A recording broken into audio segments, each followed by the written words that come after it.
Breaking news, Packernet listeners.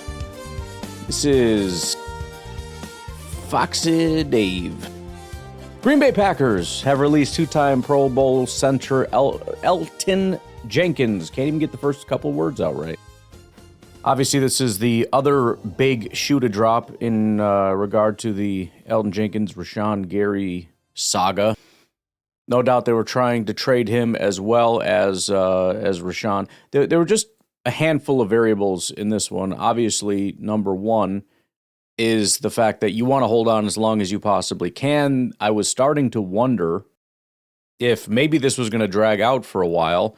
There is the possibility that as teams look to sign centers and as they start to lose out on guys, that they may start to turn their attention to maybe being more open to Elgton Jenkins. The only two things that would be kind of preventing that, number one would be if they've just completely decided that zero people are interested and nobody, under any circumstance, is willing to take him on for any real value. Or number two, they decide that it would be unfair to Elgton Jenkins to let his market completely dry up.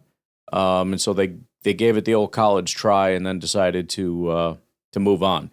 Now, the one thing that is possible that I think is worth keeping an eye on, because again, it's entire. Well, I guess this is another variable I forgot to mention. It's possible this is because of Elgton. It's possible because there's nothing going on here. The other thing to keep an eye on, though, is they needed that money. Packers are not exactly massively rich.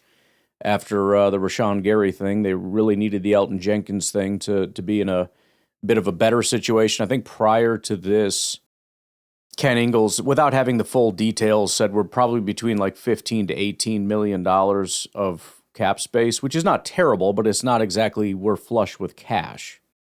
It's a little bit better than, where you'd like to end up at the start of the season. So if you're wanting some spending money, you probably want to find some money somewhere else.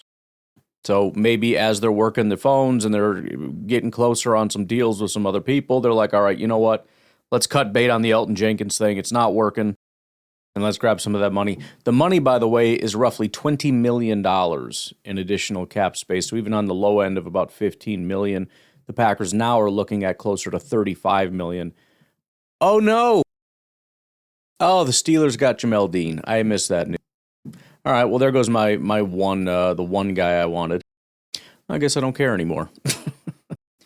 If I had to guess, this is more so we've determined there's probably not going to be anything happening and we want to give Elgton an opportunity to go out and make a good chunk of change, as opposed to we need this money to go out and do something in free agency. Especially since the Packers technically don't need the money until the 11th. So they could go out and sign somebody if they wanted to, and even if the cap wasn't exactly, they could run this thing out to the wire and then just release him on the final day. But still, probably doesn't hurt to kind of know where you stand with everything before you move forward with some stuff. So we'll see. That was kind of the last big thing I was expecting to happen. We'll see if Romeo Doubs ends up anywhere today. I would kind of think so, the way everything's moving. Pretty quickly here, especially all the top-of-market guys seem to be finding homes, and I think Romeo's been basically the top wide receiver available since about 5 minutes into this, because the very first thing that happened was Alec Pierce re-signed with his team. Odafe Owe is going to the Commanders, meaning it's not a Bear. Bears are just not having a good day. But Elgton Jenkins, thank you for your service, and we move on to a new era. I don't overtly want to say hopefully it's not the Sean Ryan era, but let's just say hopefully within the next year or two we get an official center that is very good at football, which we have not had in quite a while.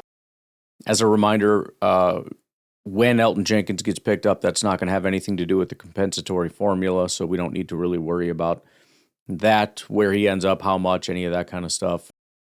So as far as expected moves, pending the Packers doing something, obviously we have no real expectation there.